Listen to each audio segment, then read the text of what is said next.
Hello, brothers and sisters. I'd like to greet you all in the wonderful and powerful name of our Lord and Savior Jesus Christ. Indeed, God has been good to us and God is good to us. And so today we will look at a very pertinent subject: praise, faith in action.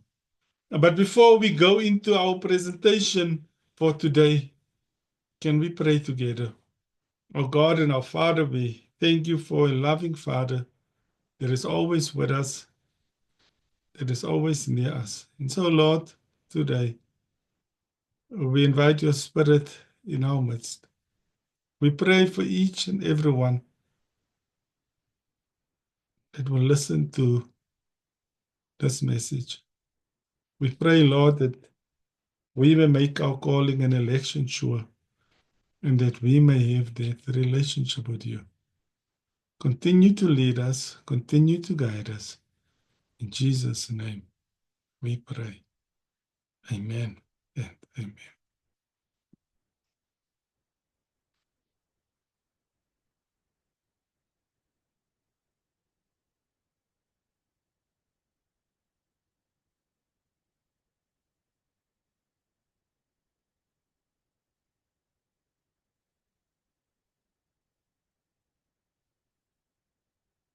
And so today, our message and title for today is Praise, Faith in Action.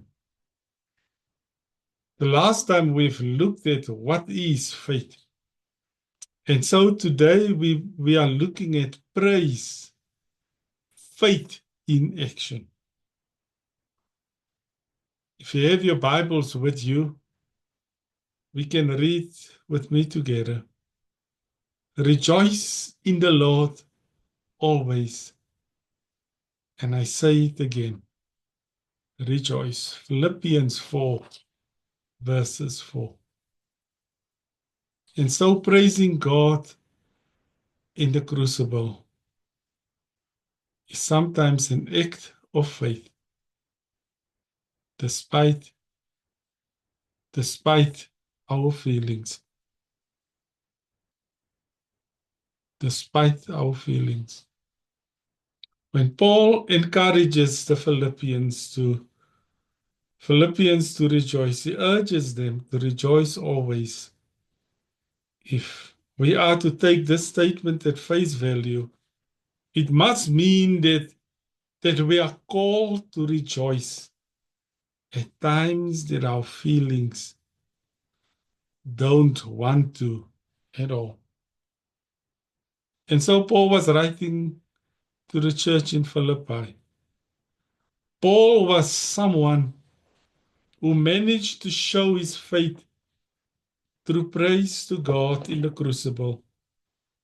I can imagine Paul sitting at a small desk under house arrest in Rome. Outside, guards chatting with each other as the apostle wonders how long he has to live. He ponders on the future for a moment, shakes his head, and then scribbles energetically. And he was thinking of his friends in Philippi and is writing to the Philippians. Rejoice in the Lord always, and I say again, rejoice. Let your gentleness be evident to all. The Lord is near. Do not be anxious about anything, but in everything by prayer and petition. With thanksgiving, present your requests to God, and the peace of God, which transcends all understanding, will guard your hearts and your minds in Christ Jesus. So he was not asking God as he was in Rome under house arrest. Why is this happening to me? Rather, Paul had somehow learned to eclipse his troubles with glorious praise. But how? Let me suggest to you some of the principles. Sometimes we need to practice it, because praise in the crucible is often an act of faith contrary to our feelings and emotions. It is something that we must practice. You see, practice is practice when you do it over and over again.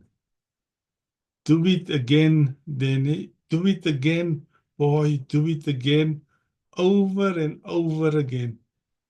And sometimes we will create a pathway in our brains, whereby when we in difficult times, not that it is normal, but we will praise God for what He has done for us.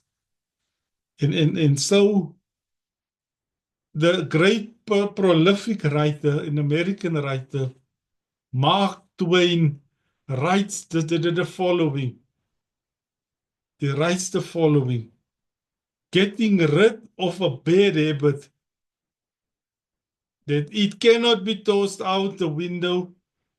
It must be coaxed down the stairs a step at a time. I think the same is also true in reverse. Good habits must be helped up the stairs into the mind, and life one step at a time is just the same with the habit of praise as well. It's not going to be easy, especially when you're in the crucible. And so sometimes we have to go against our grain. As Mark Twain was explaining, we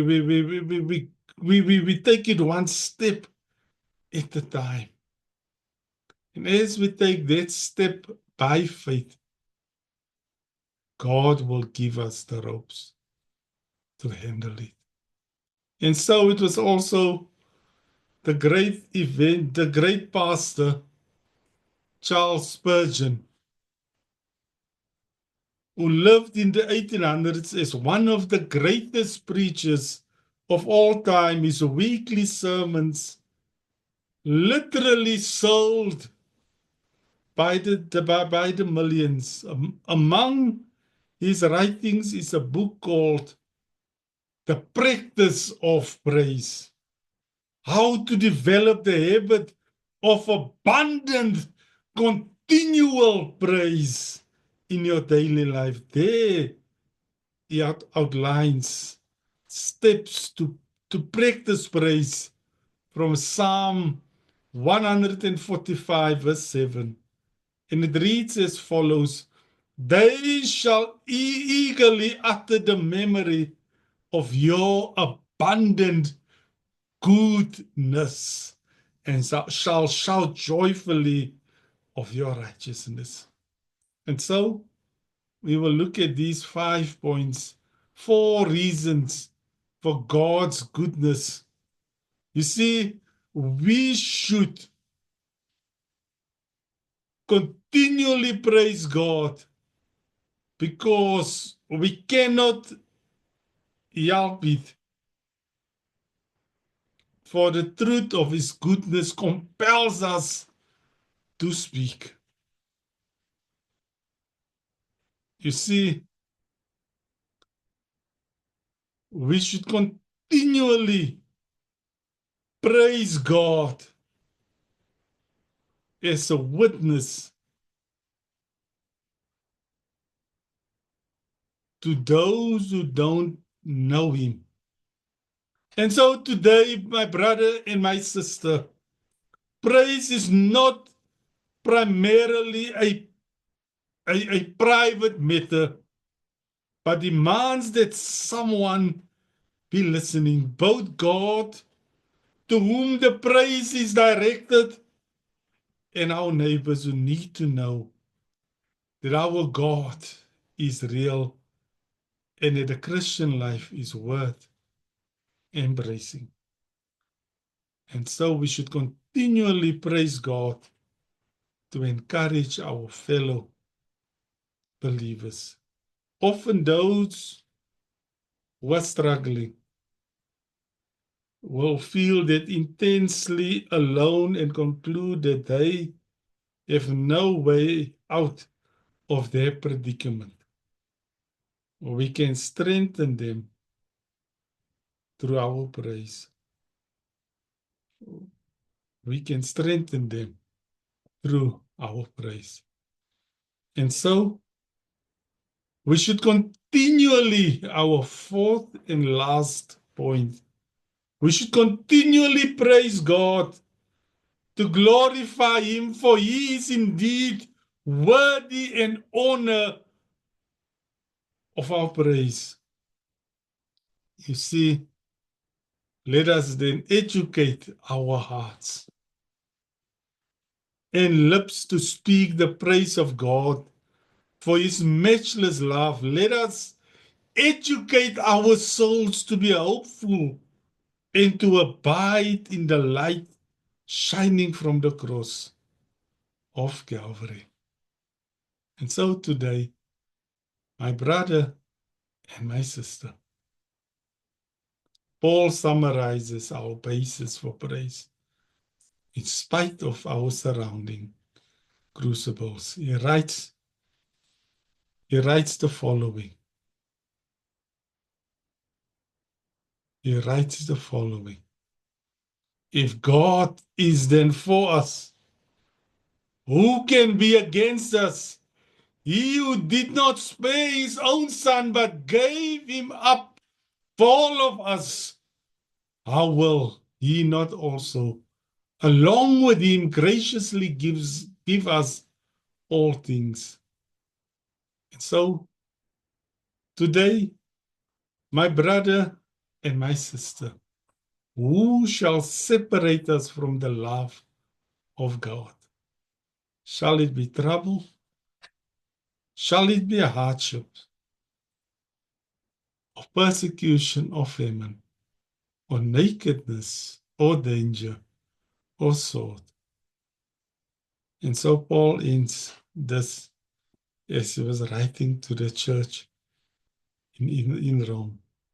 I'm convinced that neither death, nor life, neither angels or demons, neither the present or the future, nor any powers, neither height nor depth, or anything else in all creation will be able to separate us from the love of God that is in Christ Jesus.